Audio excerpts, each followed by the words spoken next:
Corona की दूसरी लहर खत्म होने के बाद लापरवाही बरतनी शुरू कर दी गई। ज्यादातर लोगों का मानना है कि कोरोना खत्म हो गया। कुछ कह रहे हैं कि वैक्सीन लगने के बाद सुरक्षित हो गए हैं। सरकार ने भी प्रतिबंधों में ढील दे दी, लेकिन वायरस के नए वेरिएंट ओमिक्रॉन ने भयभीत कर दिया है। काशीपुर के वरिष्ठ चिकित्सक भी मान रहे हैं कि लापरवाही भारी पड़ सकती है। महामारी से बचाव के लिए मास्क व दूरी समेत सभी उपाय अपनाने होंगे। आइए सुनते हैं नगर के वरिष्ठ चिकित्सक डॉक्टर SP गुप्ता एवं बाल चिकित्सक डॉक्टर रवि सहोता का इस पर क्या कहना है। संवाददाता मानिक गुप्ता की रिपोर्ट। नमस्कार, आज हम मौजूद हैं काशीपुर के जाने माने फिजिशियन SP गुप्ता जी के पास। सर, ये जो ओमिक्रॉन वायरस जो नया आया है, ये क्या है और कितना खतरनाक है? ये ओमिक्रॉन जो वायरस आया है, ये साउथ अफ्रीका से आया है और ये डेल्टा वायरस का दूसरा नया वेरिएंट है। ये इसलिए खतरनाक है क्योंकि इसने अपनी स्पाइक प्रोटीन जो कि हमारे शरीर में जाके हमारे कोशिकाओं पर अटैच करती है, जिससे कि हमने अपनी प्रतिरोधक क्षमता या नेचुरल इम्यूनिटी या वैक्सीन के द्वारा पैदा कर ली थी, उसमें अपने चेंज कर लिया है। उस चेंज करने की वजह से ये हमारे शरीर में और ज़्यादा अच्छी तरीके से अटैच हो जाता है और फैलता जल्दी है। हम इसको इस तरह समझ सकते हैं कि चोर था जो हमारे दरवाजे से अंदर आ रहा है, उस दरवाजे को हमने मौजूद कर लिया, जो पहला चोर आया था उसकी स्थिति को देखते हुए। लेकिन अब उस चोर ने क्या किया कि अपनी शक्ति और बढ़ा के जो उसकी स्ट्राइक होती है उसमें म्यूटेशन करके और चेंज कर लिए, उनको और ताकतवर बना लिया, उस दरवाजे को धकेल के अंदर आया। इसलिए वो उससे एंटी उसकी आसान हो जाती है और ज़्यादा तरीके से अंदर जाके खतरनाक तरीके से शरीर में फैल जाता है, बहुत तेजी से फैलता है, प्लस के जो है दूसरे लोगों को जल्दी इन्फेक्ट करता है। सर, ये मतलब जो है, ये इसके क्या क्या लक्षण है ओमिक्रॉन के?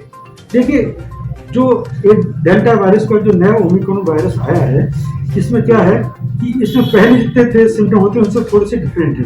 इसमें फीवर जो है या तो 1-2 दिन ही आएगा या कुछ लोगों को बहुत तेज आ सकता है। दूसरा, शरीर में मांसपेशियों में बहुत ज़्यादा थकान होती है। ये थकान आउट ऑफ दी प्रोपोर्शन होती है, मतलब जितनी हमने काम नहीं किया उससे ज़्यादा लगती है कि हम इतनी क्यों थक गया, तो ज़्यादा थकान रहती है। साथ में हल्का सा खांसी हो सकती है और भूख नहीं लगती, प्लस जोड़ों में दर्द ज़्यादा है। क्या इससे वैक्सीन कारगर है? देखिए, आप इसको इस तरह समझिए कि जो हमारी वैक्सीन थी उसमें जो इसकी स्पाइक प्रोटीन के अगेंस्ट जो हमने वैक्सीन बनाई थी उससे हमको प्रतिरोधक क्षमता पैदा हो गई थी। वो हमको प्रतिरोधक क्षमता से जो है हमको जो पहले वाले वायरस थे उससे हमको प्रतिरोध मिलता था और जो है हम उनको अपने शरीर के अंदर एंटर करने के बाद उससे लड़ सकते थे।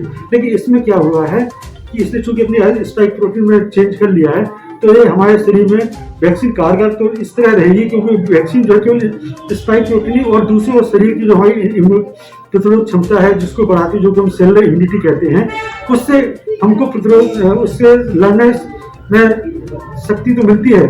लेकिन चूंकि वो हमें ज़्यादा खतरनाक तरीके से बीमार नहीं करेगी, लेकिन हमारे अंदर जो इन्फेक्शन तो हो ही जाएगा।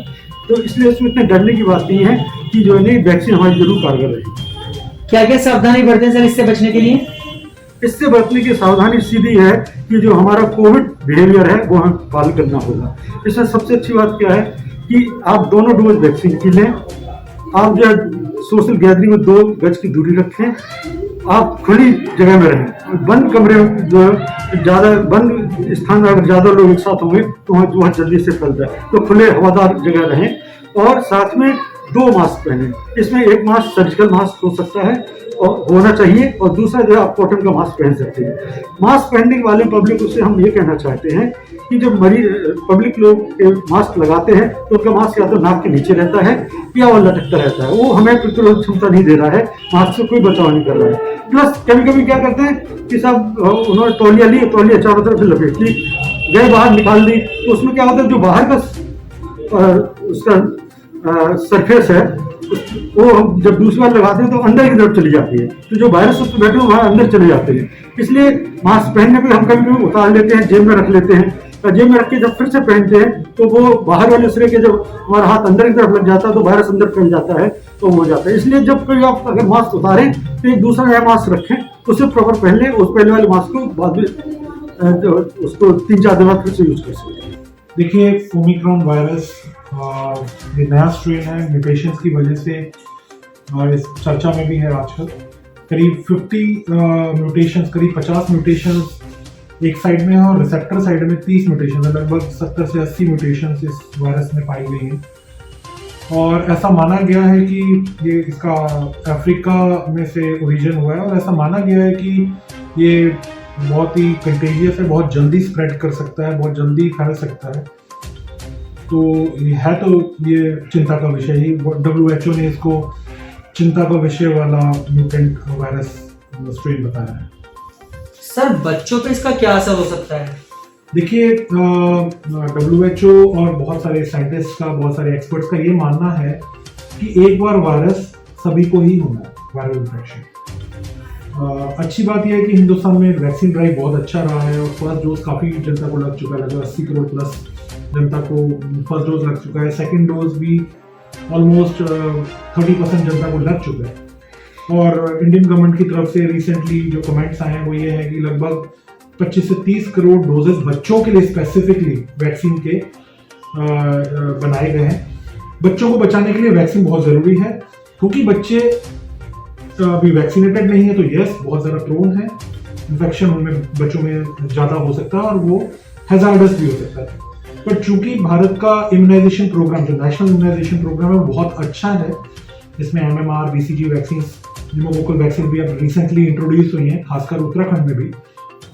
तो मेरे को ऐसा नहीं लगता है कि जिस तरीके से सेकेंड लहर आई थी, जो सेकेंड वेव थी, उस टाइम पे बहुत ज़्यादा हॉस्पिटल्स की, इक्विपमेंट्स की कमी हो गई है, क्योंकि गवर्नमेंट बहुत प्रोएक्टिव है। आपका जो हेल्थ डिपार्टमेंट है, हेल्थ सिस्टम है, बहुत बेटर हो गया है पहले से, बेटर इक्विप्ड भी है, तो हम लोग इसको संभालने में कामयाब रहेंगे। बट यस, जो सबसे इम्पोर्टेंट चीज़ है वो ये है कि हमारे को कोविड एप्रोप्रिएट बिहेवियर, जो कि हम शुरू से ही बोलते आ रहे हैं जब से पैंडेमिक स्टार्ट हुआ है, मास्क बहुत ज़्यादा इम्पोर्टेंट हो जाता है। 3 फीट का डिस्टेंस हम लोग देख रहे हैं कि अब आम, क्योंकि आजकल शादियों का सीज़न चल रहा है, कुछ त्यौहार भी थे पीछे, इसकी वजह से थोड़ा सा हम लोग रिलैक्स हो गए। ये रिलैक्सेशन हमारे को रोकना होगा। और एक दूर देश से अगर एक नोटिफिकेशन आया है कि वहाँ पे फैल रहा है, यूरोप में फैल रहा है, ऑस्ट्रेलिया में लॉकडाउन लग चुका है वापस से, तो हमारे को इसके ऊपर ध्यान देने की जरूरत है। और आज जब अभी कुछ बिगड़ा नहीं है, उस टाइम पे हमारे को वापस से कोविड एप्रोप्रिएट बिहेवियर को स्ट्रेंथन करना होगा। हमें एक दूसरे को बताना होगा कि आप मास्क लगाएं।